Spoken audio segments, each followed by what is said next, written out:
Ba-da-ba-ba-ba. Welcome to episode 73 of Everything Teams Phone Live. And if the jazzy tune intro doesn't get you going, then certainly Jimmy hit us again.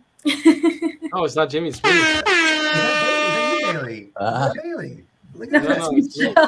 Is that you, Michel? Yeah, it's me. I get so excited, Rick, because I know. So I love your intro. We have an intro for our Friday afternoon show or morning show. I created one with AI, and Jimmy hates it. So I get excited when I see an intro that is properly put together instead of something else. And then seeing Jimmy not get annoyed by the intro just is a great start to an episode for me. That's fantastic, Jimmy. You get irritated with the intro, with your intro. I don't like campy. I don't like campy. It's just not my thing. So to the point. You guys have a great intro. That's perfect. Straight to the point. Get to it, and it's well done. Well done. We've got it. I think guys. Go ahead, Brandon. Go ahead. We know someone that could maybe help you with an intro if you want. Just saying, like here next to me. It's the difference between having a producer and not having a producer these days. It's fantastic having someone that really tries to corral us and organize us and pull together some good things for us. So it's very nice. Bailey, how are you today? Good. It's good to be back. It's been 2 weeks? We had a little 2 week hiatus there. I blame Brandon. It's just Brandon. He just couldn't do it last 2 weeks. You know what? Some of us are actually busy working, trying to launch product. So, I've been busy. It's a good excuse, Brennan. You like to push it off on somebody else, blame somebody else. Listen, everybody, we got a fantastic guest. These guys don't need an intro. It's exciting to have Jimmy Vaughan and Michel Bouman back on the show. Gentlemen, we had you on, I don't know, 8 months ago, a year ago. I don't know. It's been a while since you guys have been on the show. And I had the best time because you guys had this amazing dynamic and this way to blend in learning with just like great fun. So it's awesome to have you guys back. Welcome to episode 73. Thanks for coming on the show again, guys. Appreciate it. Thank you, Rick. Is this show sponsored, by the way? You're welcome, Bailey. Thanks, Great question. As you guys know, this podcast is sponsored by Momentum. We help businesses connect, collaborate, and engage using Microsoft Teams. And back to you guys, episode 73. Here we go, episode 73. The clock is rolling. Thank you very much, Bailey. Appreciate it. That's amazing. Is this episode sponsored? I love it. The softballs are beautiful, guys. I love them. All right, guys, it's been a while. And so much has changed in the whole Microsoft ecosystem. So getting back to rooms and understanding what's happening in the room space is pretty dang important because it's part of everyone's journey, right? It's like, we're massive Teams phone organization, and we're busy doing it all day, every day. And that's changing so fast, right? You've got Copilot stuff that just changes so fast, and it's exciting to see. And rooms is like that third pillar for us. It could be first, second, or third. I'm not putting in any particular order, but rooms is that third pillar of an organization's journey. And fortunately, we've got the experts here to help us out, guys. Our readers or our listeners are typically enterprises and a lot of technical folks out there. And even guys like us who live in this space, who live in this ecosystem all day, every day, don't know what we should know about rooms. Now, I'm speaking for myself. Brandon probably knows a bunch about rooms. So he's sitting there going, what are you talking about, Rick? We know everything. I don't. I'd love to learn, guys. What do we have in store for us today? I think it, right? If you're not in it, doing it every day, you're probably not the expert, right? And I don't do it every day. So it's always great to have the experts come on and talk about what's going on in that ecosystem. And I'll be honest, I'll let you go, Jimmy, but I'll be honest, Jimmy and I are in it every day, but even for us, sometimes like, oh, wait a minute, we got to take a couple of hours every week to kind of catch up on all the new stuff that's happening, because there is a lot of exciting stuff that happened since we last been here, right, Jimmy? Yeah, and I think we have to focus on recent news, and I think we have to talk about some of the things that people don't want to talk about. I mean, let's just take, for example, the Amazon return to Office. Regardless of what you think it is, if it's a silent layoff, if it's whatever it is and everything else. One of the things that I've been speaking about to people is Do you think that their leadership went to the facilities managers, went to the people that manage these shared spaces, went to the people that actually do bookable desks and everything else and said, are we ready to take everybody back into the office? No, they probably did not. That's not something that leadership will do. They will all of a sudden make this, hey, everybody's got to come back to the office. And like I said, take the impetus of what it actually is out of the equation and just say, I'm responsible for shared spaces. I'm responsible for the desks. And think to yourself, am I ready for that to happen? I'm not saying that everybody has to do it, but one of the things that you guys said, everybody's investing in AI. And we know from Microsoft's side, Copilot is the thing that everybody's putting in. And we'll go through some of this and everything else, but we want people to understand there are blind spots with AI, and most of those blind spots exist in meeting rooms, in shared spaces, in places that people aren't thinking about because they're tasked with, well, I'm going to give a license to a person. Yeah. And they're thinking about, okay, now I give the license to the person, I'm good. But the truth is, when they do a return to office or people are going to that office, what are the blind spots for AI? And I do like a 10,000 foot example. If the four of us are inside of a room and we're talking, right? And Bailey's in the background. She's remote, right? She's remote. We're inside of that room and we're having a meeting and we're using some kind of meeting system, right? Let's even say it's an MTR, but it's on a basic license. So it doesn't know that it's Jimmy, it's Brandon, it's Rick and Michelle, right? Now Bailey's remote, so she's going to get a summary of this meeting after the meeting. But we're inside of the room. If it's not identified, Jimmy, Michelle, Rick, and Brandon, and we're talking about a budget or a sponsorship, let's say I'm the bad guy, Rick, right? And I say, I don't want this sponsorship. I don't want to accept it. And Rick, you're the good guy. You say, of course I want this sponsorship. I want to bring it in and I want to do it. What will Bailey get in her meeting recap? In her meeting recap, if we don't have it identified as the people inside of the room, the recap and the AI will say, conference room 123 didn't want the sponsorship. And then in the next line, it'll say conference 123 wanted the sponsorship. Now, why are we investing in AI? We're investing in AI to help our productivity, but we just killed our productivity inside of that room. So when is that from the licensing? Oh, sorry. Go ahead, Jimmy. Finish up there. When you think about that simple example, there's a blind spot, and there's a blind spot that exists. So why are Michelle and I going out to everywhere and saying, we need to talk about Microsoft Teams rooms? The reason why is because there is no better solution for your shared spaces than Microsoft Teams rooms. And that's going to become very, very, or I should say clear, because it's already very clear, but it's going to become even clearer around the Ignite timeframe when you start to see some of the investments that are being made. That's amazing. Okay, so I got a couple of questions here real quickly. Brandon, in our customer base, when you're deploying services, are rooms forefront? Have they already done rooms? Are rooms like not a thought on their mind just yet? Kind of what's like the feet on the streets? What's the temperature there?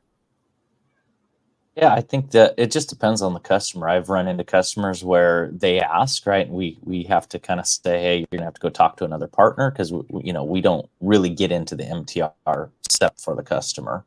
Others, I think it's back to what Jimmy was just talking about with Amazon. A lot of remote workforce still, right? So it's not really even a forethought, right? It's maybe not even an afterthought.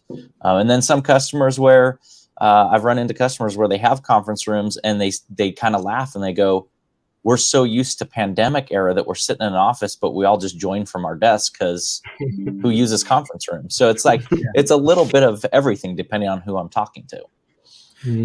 Interesting. So let me ask you, get back to your example there, Jimmy. Is the identifier of individuals? So the identity of people, is that in the Teams room is the pro license that you need that, or is that just an AI license? What license is that in order for you to capture that?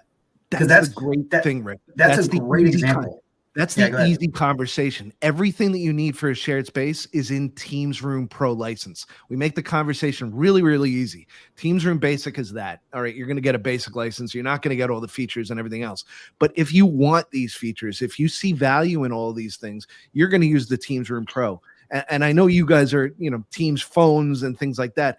But I'll be honest, inside of a shared space, phones aren't the way that they were. I don't work the same way that I did 5 years ago, 100%. And Brandon, to your point, how many people are going in and actually just taking that meeting from their desk? So if I'm not working the way that I did 5 years ago, I can't look at my shared spaces, which is a significant investment from a company in a real estate portfolio. But if I'm going to invest in that real estate, why am I not getting the most out of that real estate that I can? And that's where Teams Rooms comes into play. And I know it seems like, hey, we need to start thinking about this because we're doing this with AI and we're investing in AI, and now we have to think about rooms. But they do go hand in hand, and you can't do one without the other because, like I said, you're going to have blind spots that you may not even think about, and they're only going to show up after you start to roll this out, and then you go, oh shoot, we forgot about this, and where's the budget? We don't have budget, and we don't know exactly what to do yet. Just to go a little bit deeper on that question, Rick. So yes, it all lives in the Pro license, and then after that, there's actually something that the IT admin has to do, and that the user has to do as well. Take a guess of what percentage of people go into the settings in the Microsoft Teams app. Just a wild guess. I was gonna say that 1%, or is it 0? Yeah, no, it's very low. It's less than 3. But the user in this case does have to go into settings and set up a face and voice profile, which is the same thing you would do in your phone, for example, right? When you set up your Face ID. Maybe we can do a share screen and show what that is, because I saw the button, I saw it in my settings, and I'm like, what is that? This is like 6 months ago, right? Or 8 months ago. Right. I'm like, what is that? I'm like, oh, I know what that is. That's going to be some identity stuff. So you guys cleared it up for us. Yeah, and it's something that people should start doing right away, and it's for 2 reasons. One, it's for all the intelligent features and the speaker attribution that Jimmy just spoke about. But also, have you ever tried the voice isolation feature, which is an amazing feature in Teams? That the way we tested this is we played loud rock music. People all across the Jersey Shore could hear Jimmy play his loud rock music while he was talking on a team meeting, but we could not hear that noise around him. So the voice isolation actually only works when you set up that voice profile. So all of your users should go in there now and start setting that up. And then the IT admin has to enable the experience in the rooms. I'm going into my studies now. Are we talking the recognition, the voice recognition piece? Is that what we're talking about? Yeah, correct. Yeah, and that also needs to be turned on initially for end user. So let me ask you guys a question on that voice recognition. So for now, because what we're doing is we're going to be turning that on by default in the next couple of weeks. Okay. So the IT admin doesn't have to do that anymore. Setting up a voice and face profile is going to be on by default in a couple of weeks. Oh, that's perfect, because mine says right now your admin might not have turned on this feature, or it may not be available in your region. So there you go. Yeah. So yeah, I guess maybe it's a softball question for you guys from a Microsoft perspective. Do you see Microsoft creating some kind of integration or some kind of intuitive onboarding experience for the end user to help the corporate side, the end user, as they onboard?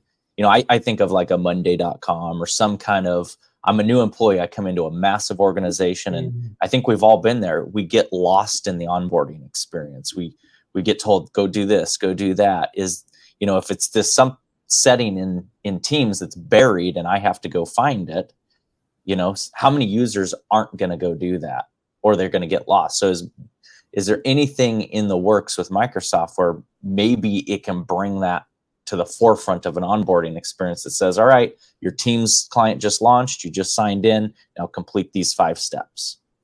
We purposely don't tell Jimmy anything about roadmap because then he might spill the beans, right, Jimmy? But we're definitely looking into ways to make that more intuitive and make it part of the onboarding experience in Teams. But I think even more important, Brandon, I think it's part of what Microsoft does. We're a partner-driven company, and we look at partners like Momentum to actually help our customers with that. And adoption training and things like that are exactly what you're talking about. It's provided by the partners. We don't want customers to sort of have to do all of this themselves. These are some difficult challenges. Sometimes it's just PowerShell. Sometimes it's other things. But what we want them to do is actually engage with partners to help them along their way. Make sure that their phone systems are set up correctly. Make sure that their shared spaces are set up correctly. Make sure that their voice profiles are there. So there are adoption services that are offered through all of our partners for exactly what you're talking about, to make sure that when we're rolling out these new features, that they are adopted by the community. And one of the things that I've had really, really great success with training our partners is making sure that in their customers, they have what's called a champion. And the champion might be somebody that's technically enabled. The champion might be somebody that just sort of everybody goes to because, hey, he's the friendliest guy inside of the room.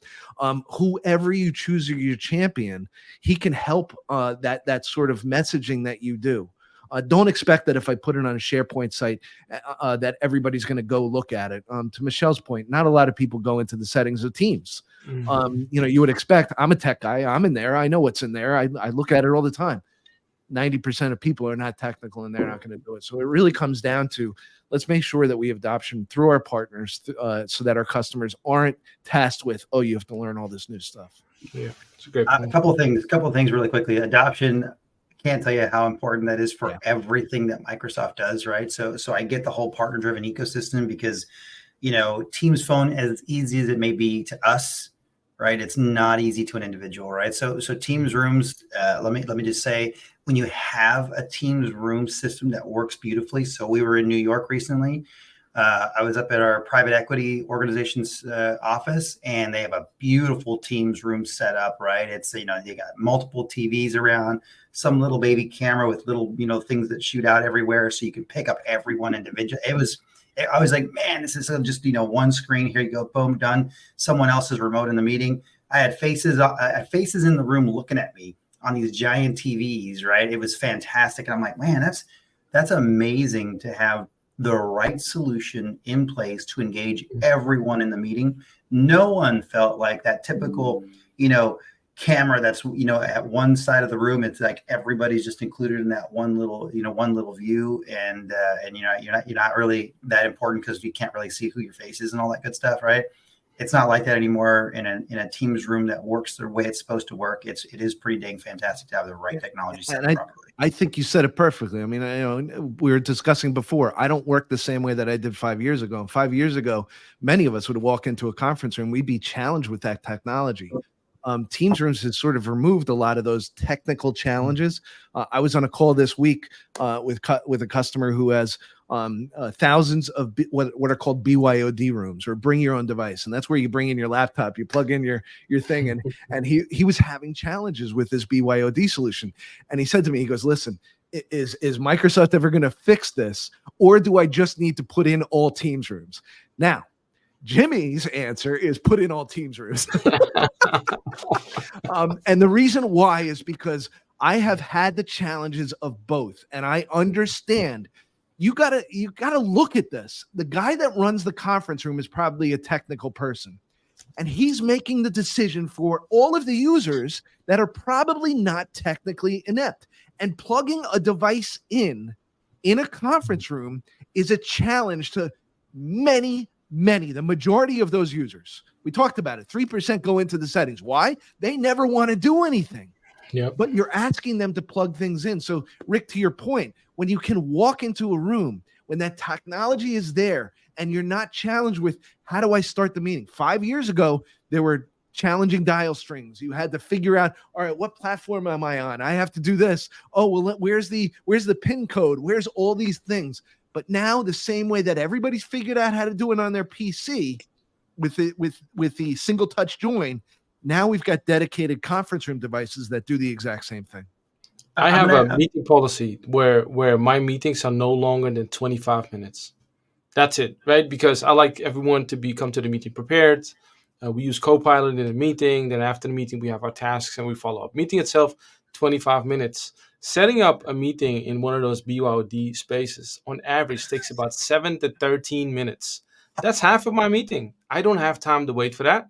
And then also the awkward moment when people walk into a meeting room with their laptops. And it's like, okay, so who's going to give up their device today? And everybody's super anxious because that one WhatsApp message might pop up of your spouse saying something to you that you don't want people to see. And all of a sudden, all the batteries are dead. Everyone forgot to bring their adapters. It takes so long. It's not just inconvenient. It's just a waste of time as well. It's a complete waste of time, guys. Let me just say, I walked into a meeting room recently, and you're not even. I was shocked. I was shocked. Walked into a meeting room recently, and they had a projector, and they wanted me to show some stuff. And I'm like, I kid you not. I'm like, this is like from the 90s, man. I'm looking for the remote, and I'm like, okay, the thing didn't turn on. I got to push a button on this projector, and I'm like, oh man, I don't have like an HDMI cable on my. I have the little USB 2 or you see there. Yes, I'm like I carry an adapter now because of situations like that. But I'm like, you got to be kidding me, man. Why is there a projector in here? That's ridiculous. Anyway, yes. So let me ask you guys. I mean, go ahead, Brandon. I was going to say to that point, I came from a really large enterprise years ago. Same thing. We had our key conference rooms that were fully tech enabled. Didn't happen to be Microsoft, but same concept, right? And then we had a bunch of other conference rooms that were exactly what you're saying, Rick. They were these projectors, these old school spider poly devices that you had to have the magic string of digits to press. And it goes back to what I was saying, where, people will say, I just joined from my desk. I came from an organization that those nice rooms were always booked. So as soon as you tried to go book a room, you just didn't bother because you knew, to Michel's point, it's going to take me 20 minutes to figure out how to set everything up. I'm not doing that. I'm just going to have that meeting at my desk. Yeah, that's right. I think there is value in having a well-equipped room that makes it easy to use. How about the Amazon return to office? You're absolutely right. Guaranteed. No one said, are the conference rooms, better now? Are we all set up for things? Are we ready for people to come back to the office? And it's like everyone 5 days a week. Let's go. It's like, let's come back to the office. That's crazy. But you're absolutely right. No one asked that guy. Yeah, because you guys know it. You talk to the customers and they're like, well, we're not sure yet, and everything else. But when that leadership pulls that string and says, this, we're doing this, you better be ready. And having one conference room is no longer acceptable inside of organizations, at least the way that I know that I work when I go, I go into the Microsoft offices in New York City from time to time. And why am I going? Because, hey, there's colleagues that are going to be in there, and we might go get lunch, or we're going to have a meeting, or we're going to do something inside of there. Mm-hmm. But we have to book a room, and it's not the 30-40 person room. It's not the board room. It's not Satya's boardroom where they have a once-a-month meeting and things like that. It's the other kind of room that nobody's talking about. It's that small room. It's that medium room. And the great thing is we've got manufacturers and partners that make Teams meeting rooms for very, very low cost for these rooms. What you were paying for a phone before is really now inside of a meeting device that you can put in. I mean, boards are a tremendous opportunity for so many of these companies that say, well, I don't know what's going on. Wheel a board in, because at least then I'm able to have a meeting inside of a room. And maybe I'm not hanging it on the wall. Maybe I'm just rolling it in and doing it. But again, when leadership makes that call of you go now, you may not have the opportunity to do 1,000 rooms like you want to. I love it. Okay, so a couple things. 11 Times Square, because I was just there, Jimmy. I was just there. 11 Times Square. Okay, so I want to ask a couple things. I want to understand, Michel, if Europe is doing the same thing, is the experience the same in Europe? Is there a higher adoption in Europe? So I want to kind of get to that question, but then I want to get into what's the sexiest device out there these days that you guys are seeing deployed. What is and I know you guys got several partners, so you don't need to favor one or the other, but I'd love to know what's your take on is it the boards that you're talking about? Is it the bars? I've got a poly bar sitting on top of my screen. It's like on my monitor. It's a super wide, poly bar. It's awesome. It belongs in a room, but I stuck it on my monitor, so that's all cool. But I'd love to get your take on devices, and then Michel, I'd love to hear what's going on in Europe. Yeah, so Europe is Not much different, although we are seeing less pressure to come back to the office. I think most people realize that this working from home thing is here to stay. We are seeing more and more customers that understand that the role of the office is also changing. Like Jimmy just said, he's not heading up to the New York office to just hang out and Excel, PowerPoint, and Teams there. He can do that perfectly from his home. Back in the days, it was you went to the office because you got a better experience. I can tell you, this little home office that I have here is a way better experience that I can get in any office, right? So you see a lot of customers that are starting to realize that the office is a place where we meet, where we brainstorm, where we come and hang out with our peers, where we bond, and it's less a place where we come to work. And so you're seeing that in the type of meetings as well. On this side of the globe, 2 out of 3 meetings have at least one virtual participant, right? So there's a lot of hybrid going on, and that's also where Teams Rooms really comes into play to drive the best experience there, to making sure that people have good audio, are able to pick up nonverbal communication. I think I said that on the last show. 80 to 90% of our communication is nonverbal, right? So if you have a camera that's hanging somewhere high on top of a display and you're just kind of droning over the meeting room, there's no way you're going to build a connection. So more customers are starting to understand that. And then the third pillar is what Jimmy spoke about earlier, is being able to recognize people. So I think in Europe, and especially the part that I'm in, so I'm in the Netherlands. So Netherlands, UK, Nordics, they pretty far ahead when it comes to the adoption of these technologies, but also the whole concept of what work really is. And it's more than just going into an office. That's a great way to put it. Okay. And yeah, go ahead, Brandon. Go ahead. Yeah. I was going to say, before we get into devices, I have to ask a question. I'm not sure if you guys are allowed to talk about it yet. I'm not even sure if I'm allowed to ask, but I'm going to ask anyway. Ask Jimmy. So you talk about the hybrid. You talk about why, as we shift into this new, I'll call it modern work era, why we're going in to do meetings and collaborate and all of that. And then AI, right? Voice recognition, facial recognition. But what about this new rumor I hear about Places that Microsoft has? What does that do for the MTR experience? And are you allowed to talk about it? Yeah, it's not a rumor. It's actually, there's a recent Message Center post that says that Places is going to become GA this calendar year. So what do we got? 2 months left in the year, 3 months left in the year. You're going to see it GA. It is in public preview right now. It's out there, but it's the idea of workplace analytics and even understanding where your colleagues are. When I go to New York City, there are certain people that I know I meet with and I talk to. They're not necessarily in my department. They're actually friends or colleagues that I've worked once or twice with. And, I'm going in and we're just going to have a conversation about what are your goals for fiscal year 25? What are my goals for fiscal year 25? And where do they align? And hey, can we make something happen together? Why? Because we've worked together successfully in the past. These aren't people that I'm having a scheduled meeting with every single week and things like that. But these are the kind of conversations that we're having. Places is helping that experience, because when I'm inside of the office, I should know who else is there, because there's opportunities for us to, I talked to this person, or we exchanged emails because we shared a customer together or something like that.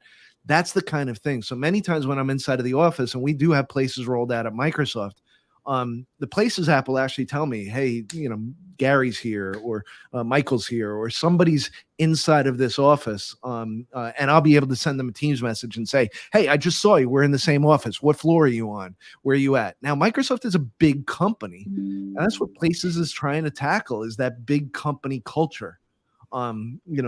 Satya talks about, we had 100 years to perfect the 9 to 5, 5 days a week in the office situation. We're maybe 5 years, 6 years into this. Everybody's home. Now, there are people that have always worked from home, salespeople and things like that. And they have adopted their work style to that. But what about the people that are just starting this kind of journey? And what are they doing? You need these little nudges that sort of happen. So while Places is an all-encompassing, hey, we're going to do workplace analytics, and we're doing that with MTRs. Really, devices is really where Places shines. Is in the idea that we've got all these devices. And while we're we have cameras with our partner manufacturers that can count people that are inside of the conference room, while we have speakers that are identifying who's inside of the conference room and things like that.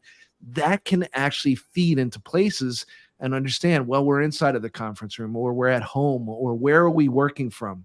And you see things like Outlook integration, where when you reply to a meeting, you say, I'm going to be in person, or I'm going to be remote. Now think about this. What if I book a conference room for 10 people? That's a 10-person conference room, but 20 people respond that they're going to be inside the office. They're going to attend it in the office.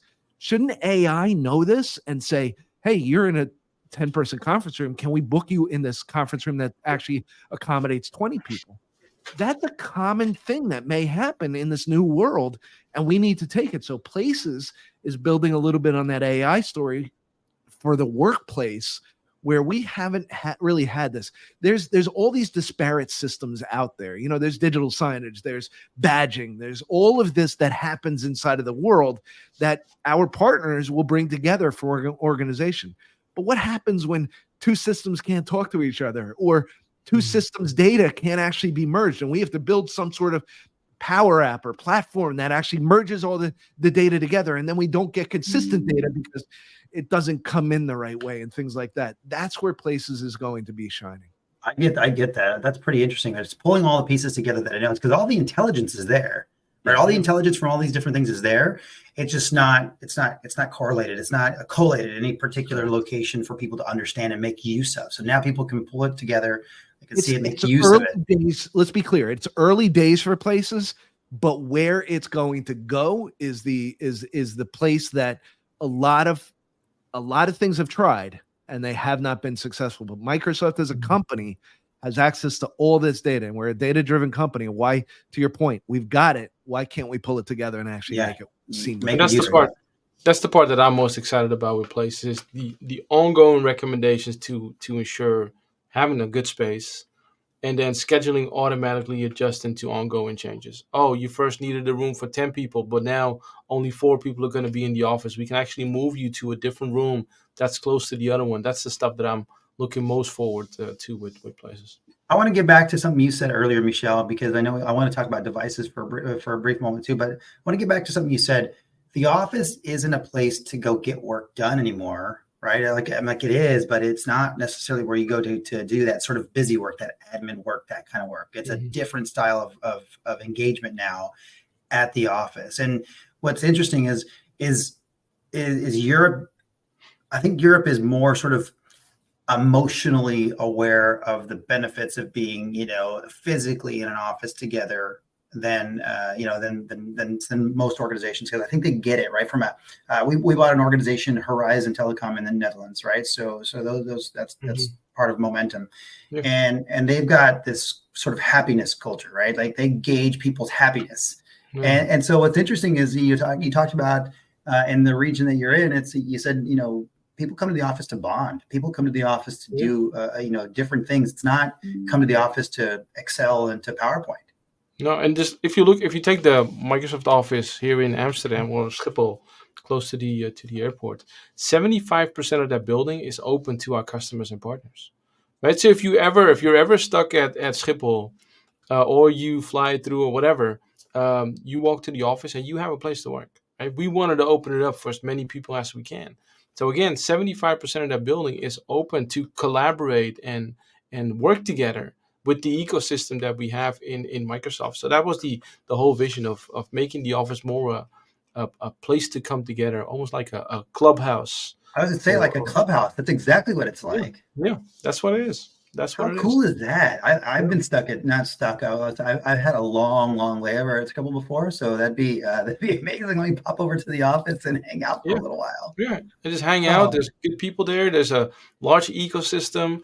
So it's really a place where you come, hang out, have fun, collaborate, see real people. I love to be here in my little office all by myself, but then occasionally I want to see my friends and old friends. So that's why I go to the office again, not to not to be on Teams or Outlook, I can do that here perfectly. Yeah. That's pretty amazing, because it is the transition, that whole 5 years that we're into this remote work thing, right?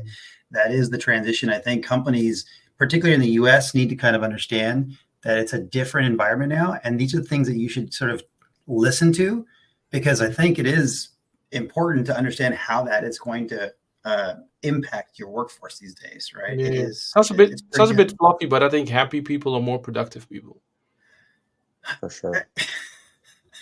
For sure. I was going to say, I mean, I've got no arguments. I think that's exactly no opposing view at all. That's a yes. I think that's 100% right. I think we all on this video, we all love what we do, and it comes through, right? We're really happy, and it's like it's interesting when you ride an elevator with someone who just kind of has their head down going in an elevator up a building, and you're like, oh dang, that's rough, right? That's man. that's Imagine not going the way to I work work. every day being mad and upset. Oh, That's tough. You need a new that is job tough. today. But before I get into the devices, guys, Michel, what do you got in the back there, man? There's some sneakers back there. They look like some Dior sneakers or something like that. Oh no. I'm a sneaker fanatic, and some people picked up on that. So they actually made me these custom Air Force Ones. It's a Copilot Air Force One. Oh, those are awesome. These are right. Those are fantastic. Copilot logo on it. I'll wear them. So if I do Ignite or ISC on this side of the world, I'll make sure to wear them. But I like to have sneakers. I don't like to walk around with dirty sneakers. So whenever I need to do like a talk, I think I do about 100, 150 a year.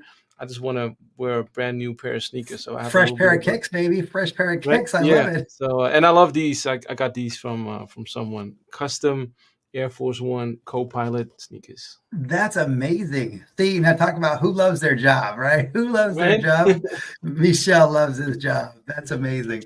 All right, guys, let's talk about devices for a bit, because we've got about 5 minutes before we kind of need to wrap up. So let's talk about devices. What's hot in the space right now? What's working? What do you see as new and like, man, this is just solid. I could see it being used every day. This is where I usually need to dance. So I'll let Jimmy go first. Yeah, I can share with you, Rick. There's a couple of things that I see that's really, really sort of cool in the ecosystem right now. Number one, systems for small rooms. They're really, really getting good. There's a couple of connections that you have to do. Think about a bar, right? You've got your speaker, your microphone, and your camera inside of that bar. Now I add a display, put it on the wall, and I'm good to go. We spoke before about boards. Boards are great because we've solved the problem with boards. One of the biggest problem with boards before, if you think about the Surface Hub, what did I have to do when I wanted to raise the volume or I wanted to mute myself? Well, I had to get up out of my seat and I had to go over. It was meant for collaboration. But the new boards that are actually out there right now, they've got both that I can stand up and I can collaborate on the board because they're touch interface devices. But I've also got that console that sits on the table. So I can have that sit down meeting. I can have that stand up meeting. I can have whichever meeting I'd like to have.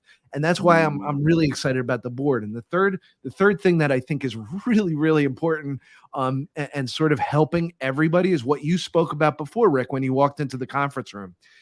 Our partners are making all of these cameras that are aware of each other. And now we've got the ability to actually use AI. When I say use AI, we can give scores to how that camera sees you. And I'm not saying that we're identifying you as, as Jimmy, as Michel, as Rick, and so on. What I'm saying is I can see 2 eyes, I can see 2 ears, I can see 2 shoulders. There's a score that's given to that camera angle. Now, if another camera angle knows that, hey, this person's similar because I know where they are from that camera, now I can give an automatic, like a TV show, director style of a meeting itself. And we're putting cameras in the center of the table. We're putting cameras across the table. We're putting cameras at the front of the room. Our partners are starting to do this where we no longer just have that view from the top of the display and you can't actually see who's speaking. And there's all this extra space that we don't need. Now we've got technology that can actually give us, like we have here, we're all in our own square and it's done seamlessly to the people that are inside of the room, it's automatically there. Again, removing that complexity of the technology is inside of the room. You hit the button, and all that I have to know is, hey, it's going to pick me up no matter where I look. Even if I go up to the whiteboard, it's going to have a speaker tracking where it's going to know that I'm speaking. It's going to do that.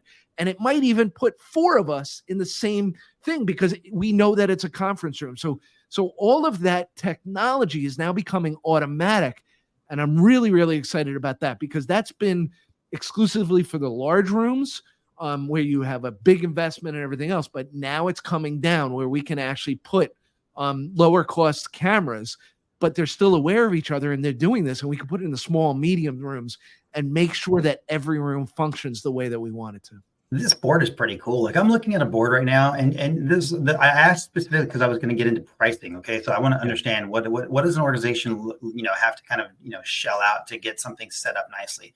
And I remember the bars were you could get a small bar, $1,700, $2,000, $2,500 for a small bar, right? That's not bad for a small bar that does some intelligent stuff. That's nice.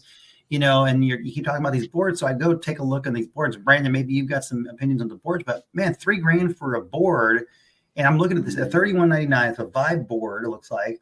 And you wheel that guy in and you've got the camera, you've got the screen, you've got, kind of collaboration space here, all in one shot, like just done. Yeah. And there's nothing on the wall. Like there's nothing. That's amazing. And I think so I'm with Jimmy. Jimmy and I have a fun story. I won't tell it all here, but we were at a large event together. And there was an NDA session. The product has been released, by the way. I won't mention the OEMs because, again, we love them all. And they came up with this system where they use a magnet to connect a device to a bracket, which sounds something that is so logical and so easy for a user to use. It blew mostly Jimmy's because he's an amazing product guy, but it blew our mind. So I look at simplicity, and if a customer through Momentum is able to deploy a room in just a couple of hours, because it's becoming so easy to set up these rooms, that's the stuff that I look for, right? I applaud vendors that have a great onboarding experience, easy onboarding experience for their devices, where you just plug in 2 cables and you're basically ready to go. And that's the stuff that I really look for. And then, of course, on top, everything that has Copilot integration and intelligence, it's the stuff that we nerd out over. Nah, I love that. Brandon, you had something to say, Brandon? Yeah, I was reminiscing the last time you two were on our show. I was joking about back at my home office. I've got this TV off to the side of my desk, and I've got that same polybar Rick that you have. But now with this onset of what AI can do with the cameras and the microphones, and I've been joking, and I'm only half joking, and I'm not sure why I haven't done this yet. But sounds like what I need to do is finally pull the trigger and upgrade my home office to be the MTR, because there's times where I do want a whiteboard. Rick knows this. I complain all the time about it. Like, I wish I had a better whiteboard where I could pivot from my desk, turn to my TV. The cameras know to switch. I'm now facing the TV. I'm whiteboarding. I'm being more collaborative, more efficient. You do. You should totally upgrade your office, because you're traveling right now. You're gone because you're in a different spot. So I know you're out. You're up north. Is that you're still up in New York? Is that where you're at? Yeah, I'm in New York. Yep. But you're like the home office. I go 2 different places, right? So I'm here in Seattle today. And I'm migrating south because you can see that it's noon and it's still dark outside, right? So so it's actually going up as we were talking. That's right. So it's exactly why I migrate south for the winter time. But I'm going into a different office, and it's not my command center that I love. Michel, you said you like this. Makes you happy in your office right there. It makes me very happy in my office right here. But I'm going into a new workspace, and I'm like, man, I think I should totally get one of these boards to stick in my office and work off of the board like that. That'd be pretty awesome. Yep. Okay, guys, I know we got a hard stop here. We've got to do our normal stuff, right? It's Michel, it's the weekend for you. It's 6 p.m. or something like that. You ready to get the weekend started? Oh yeah, I've been ready. He's been ready. All right, very good. Any final comments, guys, before we kind of wrap this thing up and close this thing out? I just want to say thank you for having us. It's always fun being on the show with you guys. We love to just talk, sit down and just talk. We do hardly do any preparation. It all feels so natural. These are a lot of fun. So I'm hoping we can come back for like episode 80 or something. I want to have you guys come back because I'd love to have your training session. I know you guys do a training session to train people on, but what I'd love to see is a training session and almost like an end user training session, if you will. Like, here's the best way to operate. Here's how you want to operate, and here's how you're going to set things up. But here's how you're going to operate, maybe from an admin perspective a little bit, and then here's how you should engage in your rooms. This is how you want to work these days. I think that'd be amazing to have you guys come back and do that because it's an important piece of work that that you guys do in the space, and I love watching you guys. So it'd be fun to have you guys share it. You guys are the best dynamic duo in the business. It's great. And Rick, we do have a boot camp the first week of December coming up. It's the Microsoft Teams. It's the Converge Communications actually boot camp. It's going to include Teams rooms. It's going to include Teams Phone, and it's going to include Teams Premium and Copilot, and all of that inside of a 3-day boot camp for the sales side. So if you're a seller, if you're even a customer, if you want to actually learn about this, we're going to have a 3-day boot camp and walk everybody through all of what we're talking about and why it's important. Now, remember, it is the first week of December, which means it's going to include a lot of what's announced at Ignite in November. Okay. So we're gonna actually do what you're talking about, which is show everybody the value of what we're doing, where we're going, and why we're doing it. And again, help our partners understand that when you approach customers and customers come to you and say, why do I want to remove these blind spots for my AI? Understanding why, because when they're investing in AI, they should be looking at these shared spaces as well. We're going to have to send some people, or we're going to have some people take jump online and take part of that, because I'll be in Paris on holiday. So I won't be on, but somebody. Je m'appelle Rick. There we go. I don't even know what you said, Michelle, but I'll tell you. I'm excited. All right, everyone. That's a wrap. That's episode 73. Of everything Teams Phone Live, and we couldn't have done it with anyone else but Jimmy Vaughan and Michel Bouman. Great to have you guys on the show. Thank you so much. Brandon, you travel home safe and enjoy the weekend up north. Everyone, thanks for joining and have a great weekend. We'll catch you guys later. That's a wrap.